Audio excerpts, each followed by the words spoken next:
everyone, it's Bernice, and we're going to be talking about Black Panther Wakanda Forever today. What an experience that film was. Three themes that I really want to highlight that really stuck out to me as I was watching. One is grief, two is representation, and three is legacy. So, this is not really going to be diving into the details of the film, and there'll be some light spoilers, but nothing too crazy. I highly recommend that you guys go see it if you haven't seen it yet. First, I want to touch on grief.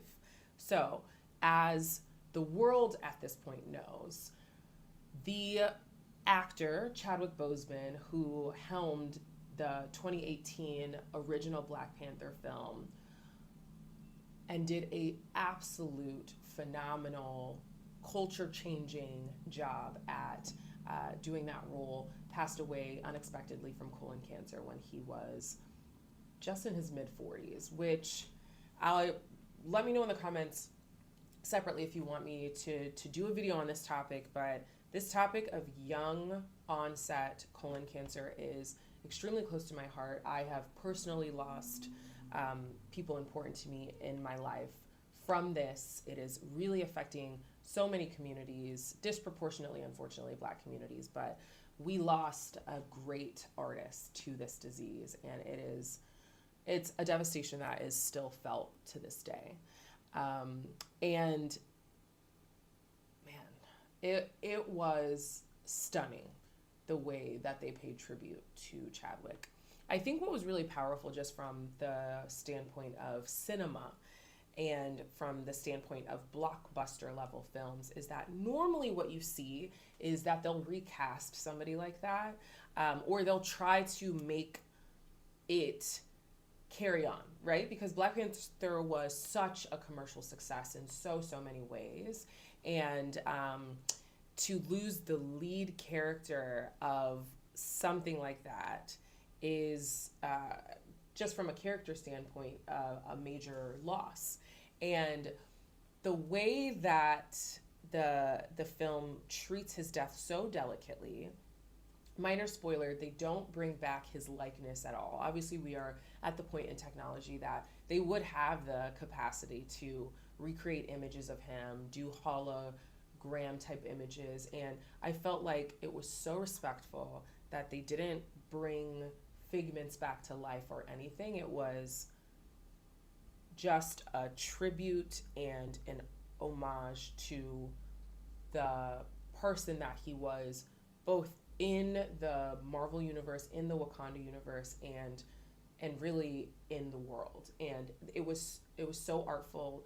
So many parallels were made to the true way that Chadwick Boseman died in life, which was, keeping all of the things that he was going through personally to himself, and then continuing to do his work, continuing to carry forward and really carry the mantle of changing culture in the work that he was doing, while privately, just him and his family, struggling in silence. And we saw a very similar sort of path taken by Virgil Abloh just this past year, who unfortunately died of a cardiac cancer. So it's been so much loss lately. I sobbed in that theater, you guys. Oh, I sobbed. I bring your tissues. If you're going to see this, you gotta bring your tissues, because I was sobbing for a multitude of reasons. Number one, like I said, I felt it so personally, and I also have dealt with grief that was very similar to that was represented in the movie, and I think it was very triggering. And it was triggering in a way that I wasn't necessarily expecting. And I think when those moments come forth, and when those times come up that remind you of what you yourself have lost, and maybe you're watching a movie and you're trying to be in a type of escapist place, it can take you off guard. And that's the thing about grief, is that it takes you off guard. You will just be living your life, you'll be doing whatever, and then you'll be completely upended by it. But it was also a very peaceful, it was a very cathartic cry that I had while I was watching the movie, just thinking about the loss that was represented on screen, and then also the the growth that comes from loss, the ways that me, my loved ones, and everyone have been able to transcend loss, and watching that play out on screen was also extremely inspiring. I have just so much respect for the way that that entire topic was addressed in the movie, and I highly recommend that other filmmakers take note for the respect and the deference that was given to that.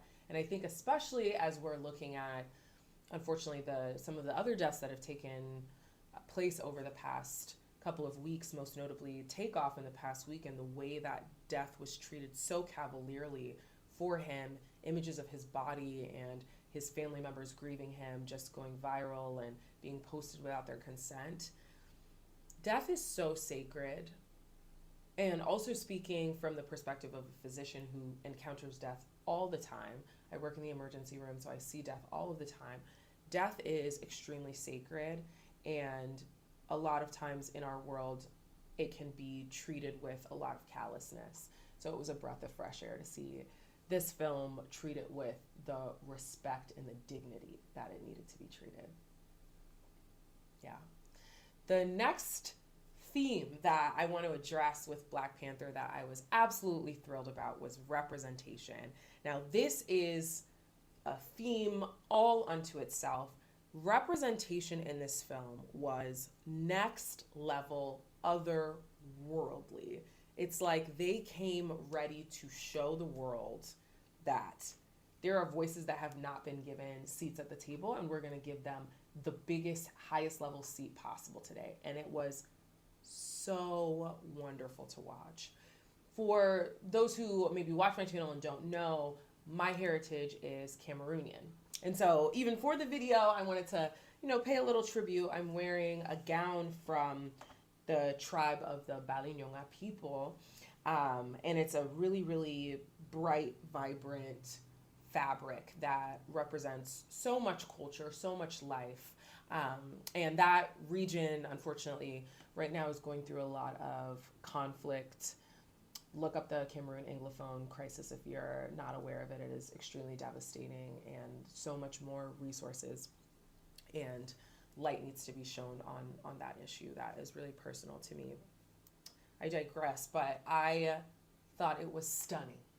It was absolutely stunning. It was absolutely inspirational to see the ways that the African diaspora was brought to life in this film.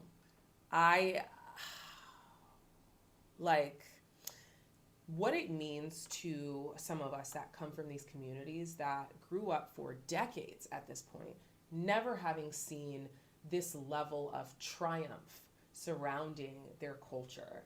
It's unreal to experience it on such a big level. And so it's always fun to, even come to the theater dressed up, celebrating, and then seeing that it's a triumph for the diaspora, meaning, yes, for people who are from the continent itself, west, east, south, but also for people who identify from all over, from Haiti, from American soil itself, from the UK, from so many different regions, just coming together and feeling celebrated and feeling seen. There's no feeling like that. The musical scenes, the dancing, it was absolutely stunningly visually shot.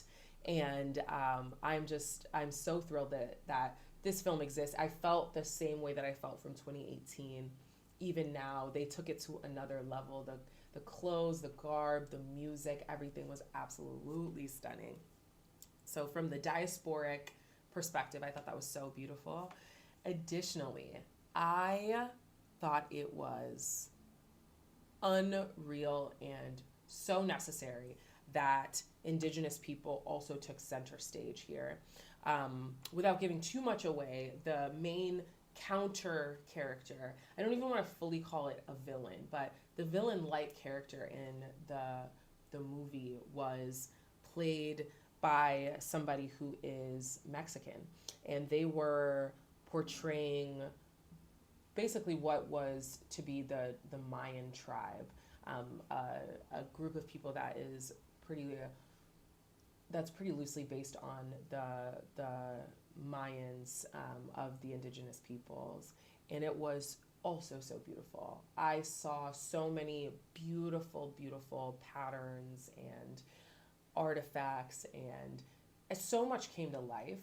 And for Ryan Coogler and company to utilize this moment to also highlight, melanated, brown-skinned individuals that are from these other, again, diasporic experiences, I thought was so beautiful, so stunning to witness. And I'm just like so happy to bear witness to this moment. The other thing with representation that I want to talk about is this new character that comes into play. Her name is Riri, and she is a Black MIT student that is a child prodigy. And she was giving me kind of Shuri in the first Black Panther vibes, just being young, Black, gifted. That's even one of her lines at one point. She was like, to be young, Black, and gifted. And it injected and invoked me with so much glee to see her on screen, because she was her unapologetic self and she was a genius. And we just don't get to see enough of that. I feel like as somebody who was a young Black and gifted girl, I was very fortunate. I was very hardworking. And I studied a lot. I was all about the sciences and all of that. Unfortunately, though, I, like many other of my peers, probably had the experience of being called, oh, well, you're actually white, you're an Oreo, you're this. And there's so much implied in those types of statements to say, like, oh, you're not really Black since you're studious and since you're smart. It's actually extremely white supremacist, that concept that you being smart, you being studious, you being about your advancement or your education is something that's only privy to white adjacent populations. And this movie turned that on its head in such a beautiful, amazing way. Like, oh man, Riri was such a force, and her and Shuri together just being the smart, absolute dynamite women that they are, and being at the forefront for young kids of all colors, right? Like, there were people of so many different races and ethnicities in the theater who got to bear witness to that. And so hopefully next time they see that, they can know, okay, we got geniuses of all colors. Black girls are geniuses too. And it really should go without saying. Obviously, I've grown up knowing that, but there's a lot of communities that have grown up in such a white supremacist media environment, and they don't get to consume that type of representation. And so I thought that was so powerful, and I'm so excited for her to inspire the next generation of young, dynamic scientists, because we got so many of them that are changing the world as we speak. So that was amazing. So that was the representations piece. And then lastly, I just want to talk about legacy. I feel like the film, even with the plot twists, and I'm trying so hard not to give too many spoilers away, but you could tell that there's going to be more. This is not the end of the Black Panther series. And the way that they were able to carry forth the existence of the Black Panther here was very, very clever. And it also showed that, going back to the grief piece that we were talking about in the beginning of this video, there's so much sadness that comes with the end, but life is a circle. So when there is an ending, there is always a new beginning. And sometimes we can be very, very consumed with our grief and we don't recognize that. But as we saw in this film, and as we see in life always, there is always kind of that next step. It actually reminds me of this moment that I had when I was working in the ER. And this, I swear to you, this quite literally happened. I went from one room where I helped in the delivery of a baby. Okay, literally the delivery of a baby. 5 seconds later, I go to the next room and had to help pronounce somebody dead. Within the span from beginning to end, just a few minutes. And I go from bringing somebody into the world and pronouncing somebody's end of their life.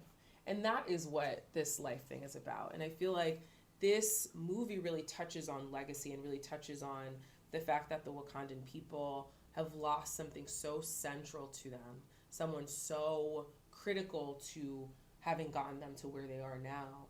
And yet they will be able to carry on. They will be able to reach that next level. They will be able to be resilient as a people, as a unit. And I think that message is so critical for us to hear, especially with all of the things that we've dealt with as a society over the past couple of years. Remembering that even when it feels like everything is being taken from us, absolutely everything is depleted, everything is lost, we still have hope, and there is more to come. And I just left that film feeling devastated and recharged, both because of that theme of legacy. I'm very, very excited to see more reactions to the film. I'm so curious. What did you guys think of it? How did it impact you? It was very impactful for me to experience. I'm probably going to go see it again, to be honest, because I feel like the next time I see it, there's going to be even more details that I see. And I'm not the type that really sees movies multiple times, but this one I feel like I'm going to go see again. And tell me what you thought about this video below. Give me a little bit more of your personal experiences with it. What did you think of the grief aspects, the representation aspects, and the legacy themes that came out? Don't forget to subscribe to this channel, hit the bell notification so you know when I upload. I have so much more coming. I'm so excited to continue to create content for this space and continuing to foster community. I hope that you have a wonderful day. It is an honor that you spent this time with me. Mwah. Goodbye.